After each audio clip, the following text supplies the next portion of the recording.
Já enfrenta o período chuvoso e, diante disso, é importante ficar atento a algumas situações, seja no trânsito ou em um passeio ao ar livre. Confira mais a reportagem com Gustavo Rubim.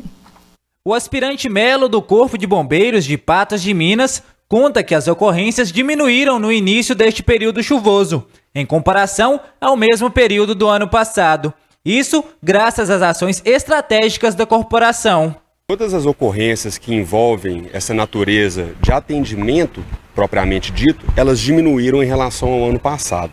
Então a gente com muita alegria traz essa informação dessa queda que a gente vem tendo nos números. Entretanto, por outro lado, tudo isso também se deu em decorrência do aumento do número de ocorrências de natureza preventiva. Então o bombeiro ele tem buscado gerar mais ocorrências de natureza, vamos dizer assim para o telespectador poder entender, orientação, ponto base preventivo. Então hoje em dia o bombeiro ele já está esperando a ocorrência aparecer já no local.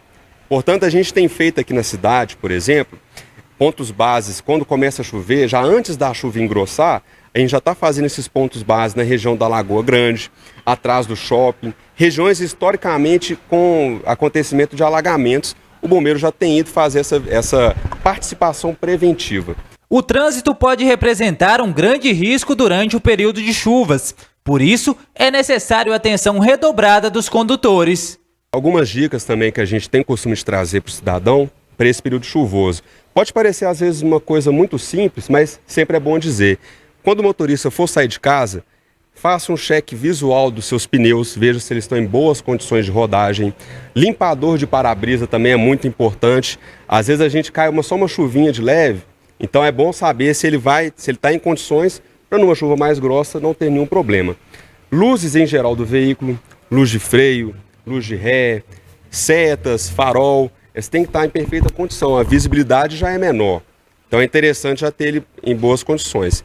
Outra coisa importante também, o vidro da frente, para-brisa, começou a embaçar. Quem tiver pode usar o ar-condicionado do carro.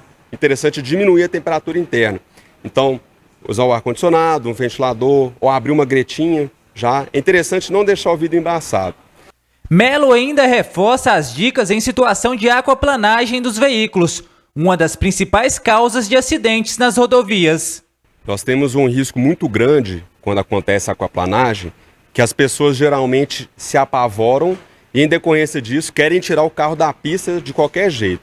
O que acontece quando temos a aquaplanagem é que, por um breve período de tempo, o carro ele perde o contato entre o pneu e o solo.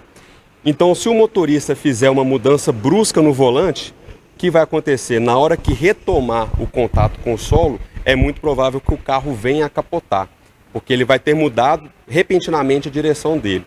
O que o Corpo de Bombeiros alerta caso o motorista passe por essa situação?